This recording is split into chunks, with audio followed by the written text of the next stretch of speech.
Well, John, I'm really glad that you're willing to come and talk with me a little bit. I want to talk about Alfred North Whitehead, a philosopher, probably not well known to many people, but I want to deal a little bit with his thought, as I think it really bears on a major problem today, and that is the problem of how we can be believers in an evolutionary world. We're very tuned to that today because of the findings of Darwin and modern science. I mean, most educated people these days accept some sort of a notion that the world is evolving, and for some people at least it seems as though that precludes, rules out any belief in God. So that's the kind of problem we want to discuss. Are you into that problem at all? Yeah, well, I'm glad to be here and talk of that because Alfred Whitehead is a favorite of mine. I am very much That's exactly why I asked you to come on the program, by his John. approach. Yes. So he's a favorite author, yes. Yes, he is.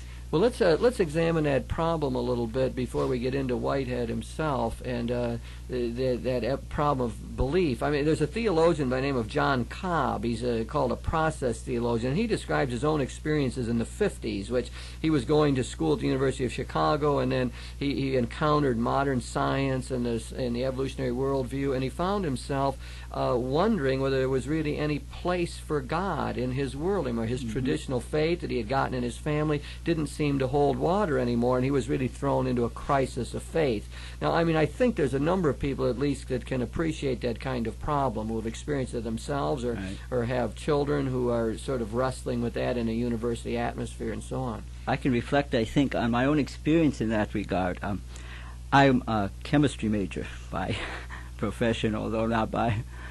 In school, I took chemistry as my major. And one of the things I noticed when I was in school, I was both taking theology and sciences together. And in the sciences, there was this whole sense of awe about the world and about what's happening. And the sense that there's so much yet that we don't know, and that's so much that there is yet to discover. And there's so much that is constantly evolving and changing. The whole sense of virtual being, things coming in and out of existence, and that whole sense of the vibrancy of nature. And I would go into my theology classes, and everything was pat, and everything had an answer, and I always felt things are backwards here. The theologian is supposed to be talking about the mystery, and the chemist is supposed to be talking about the answers. But I was getting the opposite, and it intrigued me, and I began to look at people who would reflect more on that, people who would reflect to me more about that whole process going on and how that relates to my faith.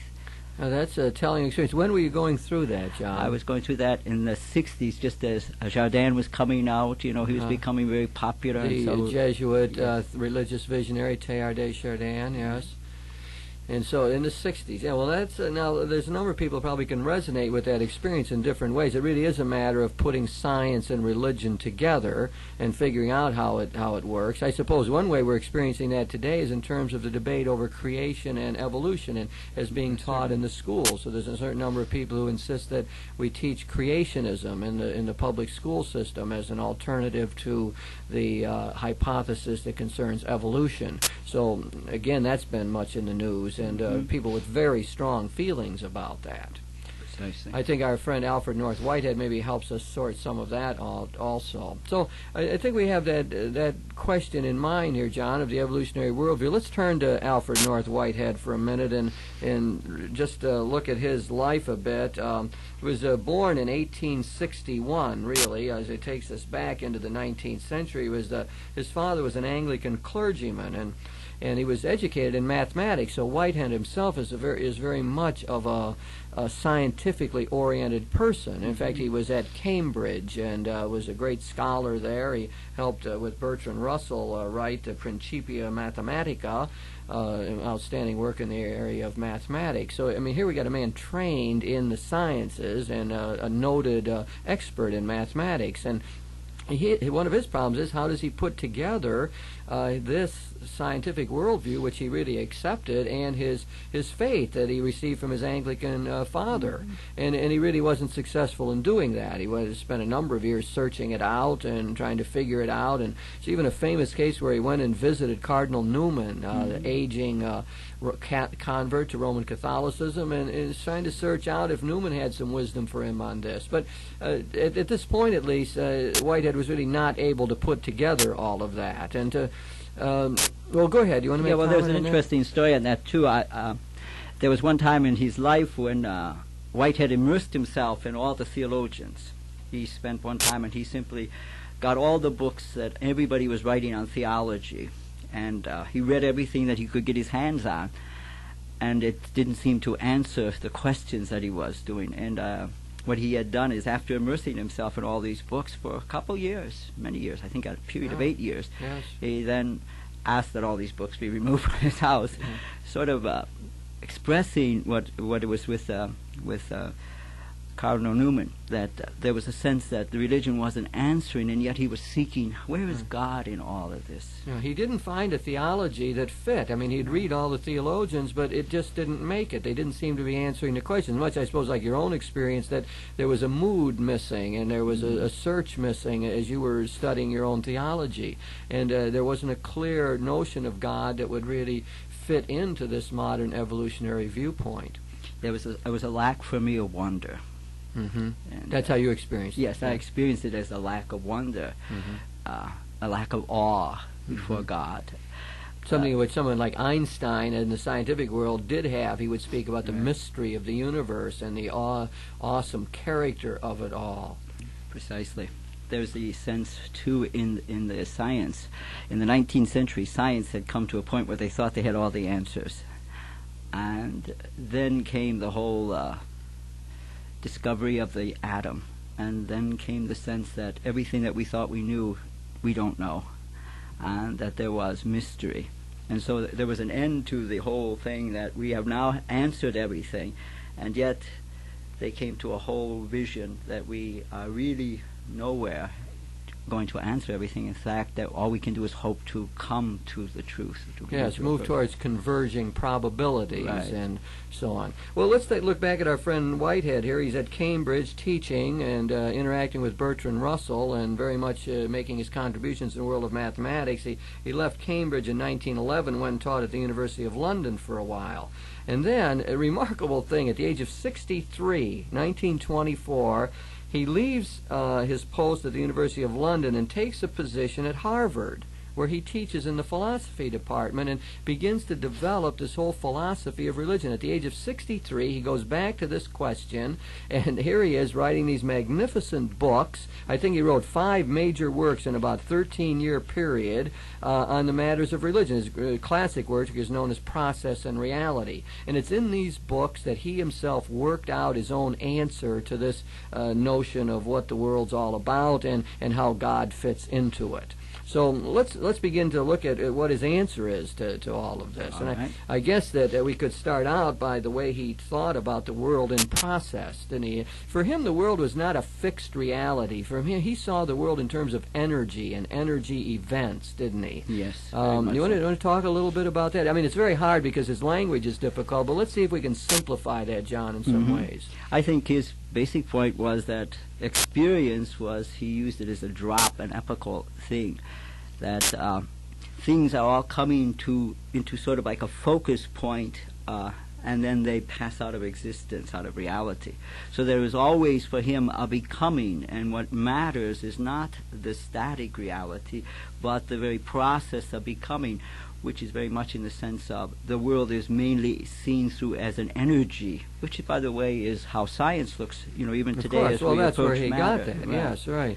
That's precisely. So energy is the real force here. And as he says, that becoming is really more important than being. Now, that's a reversal of the way the philosophers have usually thought of things. We looked at the world as a series of beings, or made up of a lot of different beings, and we'd analyze those. But for Whitehead, the whole world is in process. And we really, becoming is the important category for looking at reality. Maybe if we take this to the human level, we see this more clearly. But for Whitehead, even like we don't have a static soul that exists in a body, but we as a totality are ourselves an energy event. Mm-hmm. We are an occasion, and we're sort of always reconstituting ourselves so that each moment we're a product of all the decisions we made in the past. But all of that sets the stage for making new decisions in the present, which will determine how our future will be. And I think that's understandable. Even his language is often difficult, but I think we do sense ourselves that way. We are a combination of actuality reality and potentiality. We're what we are because of our background, our training, our parents, and the decisions we've made, whether we were going to study in school or take on this particular career or marry this person. All of those decisions create our reality, but they also open up the possibility for making new decisions now. And those new decisions are often, in a sense, dictated by the decisions of the past. And that's that whole sense of, if I look back at it as I was a child, I can say that that was me because that's part of the history that I am now. And yet the child could never say that he is who I am now, because that whole what I am, he has not yet experienced. And so that I am part of the past, certainly, but I am more than the past. And that's that whole sense of becoming is a creative energy, that we are really called to create who we are. Yeah, and that is a wonderful idea, shared by many otother thinkers, I must say. A lot of the existentialist philosophers say that same thing. We don't have a fixed essence, but we are creating our essence. And that we, as even my teacher, Father Karl Rahner, said, that we are making ourselves to be what we will be forever. We are creating ourselves so that we are a continuing product of all the decisions we make. Now, that puts tremendous weight on individual decisions. I mean, you can never just toss off anything you do and just lightly, like it doesn't make any difference. Like if I tell this lie, it doesn't matter. No, the fact is, if I tell enough lies, I create myself, and one day I look into the mirror and I say, I am a liar. I become that because of those decisions. And I think Whitehead gives us a sense here of this shaping of our existence, and so we are in process. So the world is in process. The whole world is evolving, made up of energy events, and now here we are also shaping our existence. We're an energy event and an occasion, as he says, rather than just a fixed essence. Precisely, and I think that comes, and it is so much in tune with the whole concept today of evolution, that it is not just lower animals growing towards, reaching out towards what they can be, but also that we too are called to be more than what we can be. And then that's very much in keeping with our spirituality. Oh, it is. That's a good, yeah. Calling us to be more. A whole thing of becoming Christ in ourselves, and that's a call to create what we can. Yeah, as Paul says, we need to put on the mind of Christ, and as our scriptures remind us, we're called by name by God and beckoned into a future that's filled with promise and possibility. And I think it's sort of an exciting notion, and instead of us getting down on ourselves and saying, well, this is the way I am, I can't help it, I got this fault, and I've always had it, and I always will, I've messed up this relationship, and there's nothing that can be done about it, my marriage is mediocre and it's just sitting there, that's the way it is. There's a whole other sense that Whitehead gives. No, don't get down on yourself or give up on the relationships, because there's new doors that are open. As a matter of fact, Whitehead thinks God is the one who opens those doors. We've got to get to that, but the fact of the matter is, he thinks that whatever you've decided in the past, there's always a new door that God will open for you. Yes, it's never over for us. We never are, well, we will get that later, but there's never a loss of hope for us. We're always called to more. It's Paul's idea of the world groaning until it comes to become what it is. Yes. Romans 8, the whole of creation groans until it shares in the victory of the sons and daughters of God. There's a groaning suggests a struggle and a challenge and a growth process. And I think that's a very important way of thinking about ourselves. Now, I'm not suggesting that Whitehead's the best person in the world to look at for understanding ourselves. I mean, there's a lot of other thinkers, I think, that have done a better job of that, but Whitehead certainly does move us to an evolutionary understanding of human nature, which is important to us. Yes, he has not really addressed the notion of the person too well himself. And in fact, he said one time of himself, if I return 50 years after I die and my theology and my philosophy remains the same, then you haven't understood it. It's good, and he John. calls us also to say that I haven't addressed everything. Yeah. And I think that is one of the interesting things about him, because he calls us to look at his philosophy and understand that it is only pointing, and perhaps there are other directions it needs to take, and perhaps it must change. Yeah, good point. Now let's look at his distinctive notion of God, his theism. I guess it's contained in one of his famous statements that God is not an exception to all metaphysical principles, but their chief exemplification. So to make that more concrete, God would not be an exception to this evolutionary worldview we're talking about, but he would be part of it. And what that means concretely is that God isn't just an unchanging being up in the sky, but for Whitehead, God is involved in the process, so much so that you can even speak of God changing, which is a very startling notion to many people, because in our Greek world outlook, to say that something would change would suggest that it wasn't perfect to begin with, because it's gradually moving towards greater perfection. And many people have a great deal of trouble in Whitehead's notion that there's a way in which God really changes and responds to the world as we know it. So you have to set aside some of your usual categories to enter into Whitehead's philosophy here and say, okay, what does he mean by this, that God changes? And of course, it's important to remember that in his concept of God, he does have the aspect of God that is unchanging. The qualitative aspect of God, the primordial, where God, his primordial nature, that's the qualitative, that never changes. It is only in the quantitative living out, if you want, of that. And so it is a quantitative change that occurs in God, not a qualitative. And that's important to know, because sometimes people say, well, God is changing, therefore, since he's involved in the world, therefore there is a qualitative change. It is really in the quantitative, that living out in the concrete, in the interacting with creation, that there is a change. Yes. As Whitehead says, God becoming God, which sounds very strange to people. Yeah, but that is his phrase, God becoming God. The distinction he makes, and the words are not that important, but he distinguishes a primordial nature in God, which is the unchanging side, as you've suggested, and also a consequent nature, which is a pretty good word, because which does change. So God changes because the world changes. Mm-hmm. His idea is really that God is so close and intimate to the world, that God is really the guiding process of the world, that because of that, God can't be indifferent to that world. In other words, when it's something like this, that when you do something good, that good act and that effort is not lost, but it's absorbed, it's kept. But where is it kept? It's kept in God's consequent nature. It's absorbed into the whole of this God who is in process of becoming.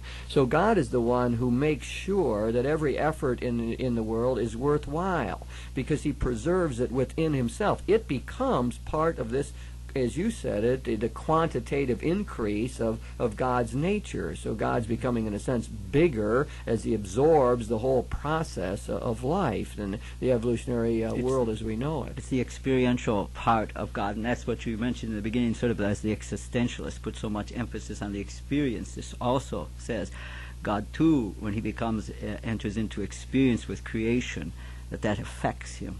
Whitehead makes some striking statements about it. His way of saying that is that all your free acts and everything that's going on, the changes in the world, are taken into the immediacy of the divine life, brought in. And it says, Whitehead says, in his consequent nature, God is incomplete and actually deficient. Quote from Whitehead, God is actually deficient in this way, only gradually building himself up through his interactions with the world, so that every positive development in the world brings newness to the divine nature, enabling God to surpass himself in a richer self-expression. Now, those are all Whitehead's ways of saying this, which, again, people often find very startling, but let's look at that. He says there's a newness to the divine nature, God surpassing himself, richer expressions, and all of that is the idea that God is absorbing the positive progress that's being made in the world. Yeah, but it's important to keep in mind that aspect, that although it's true that God is deficient, he is deficient in this concept, in this philosophy, in experience with the world, but he is not deficient in what he is, in his nature. In his primordial nature, yes. And really there's only one God for him. As he says, his consequent nature and his primordial nature, there is just one. We speak that way, almost as we speak in terms of God's knowledge and God's will. He speaks in terms of those things, but he also says that's only one God. That is, there's only one unity, and we are using abstractions to speak of right. And he does insist that God is transcendent. I mean, God is the one running this world in Whitehead's thought.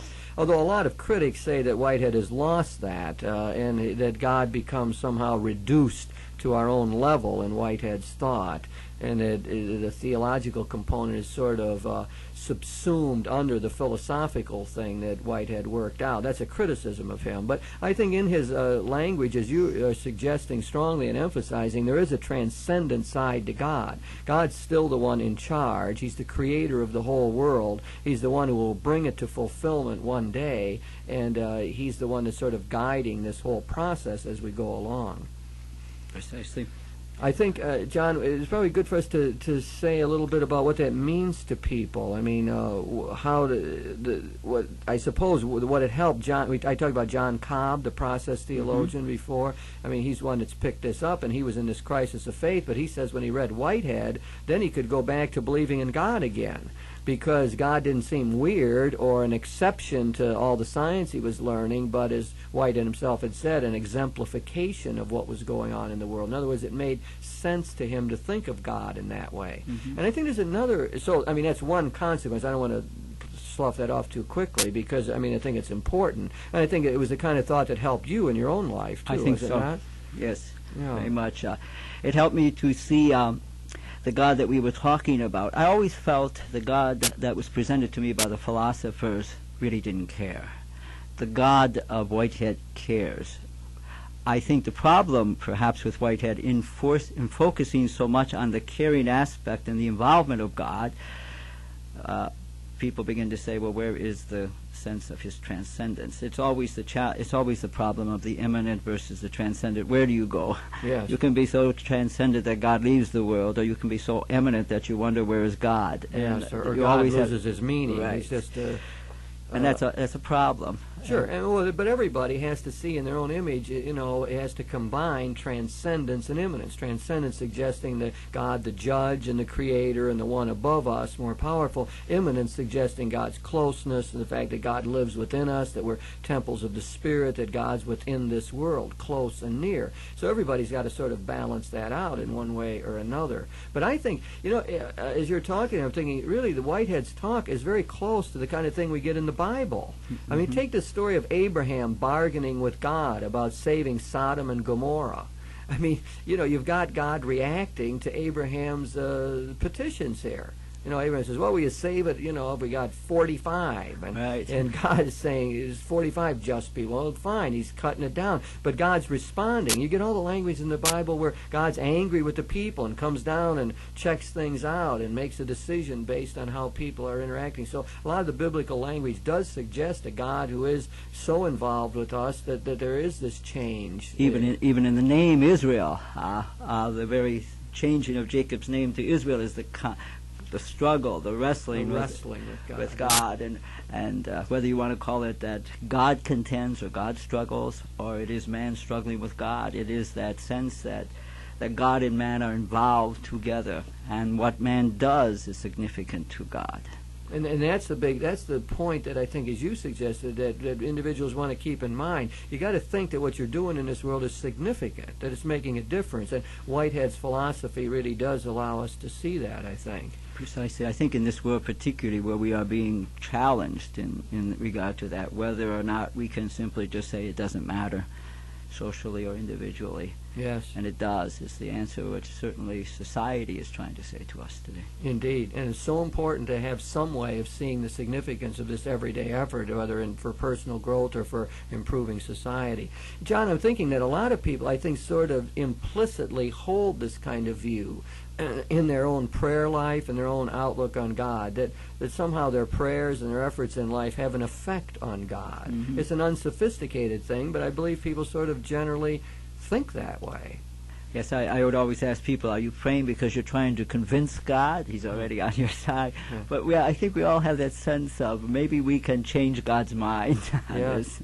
Right. But the thing that Whitehead brings, no matter how you think of that, God is going to open a new door for you. You might have messed up, but God will give you an option. You might have some way or another closed off an aspect of your life, but God will open up some new avenue for you to make progress and growth. No matter how bad you are, there's that kind of forgiveness and openness. And that's where he brings a more rational approach to that. Rather than we're saying to God, you have to change, God says to us, here, you can change. You can be this. There's never a closed door. And I think that's what the world needs today. our culture, our society, where there's very much. I teach religion also to the some ninth graders, and they say to me, "The world is very bad, Father." And then I say, "Well, they need to hear that there is openings for them." That's a marvelous pastoral point. I think that's what Whitehead's thought would eventually do, is sort of open up new kind of hope like that. So, John, we've been talking here about Alfred North Whitehead. I mean, probably not a household name for many people, but very significant philosopher. He's really started a whole school of thought we call process theology, many thinkers following his ways. And what we've tried to emphasize here is that Whitehead shows us a way to be both a scientific person and a believer. He does it by suggesting that God is so close and intimate to us that God changes along with the world while he remains the transcendent creator and judge of us and our world. Okay. Terrific. Okay. Oh, you're marvelous. Wonderful. Well, I could talk Whitehead for a long time. Oh, terrific. Very good.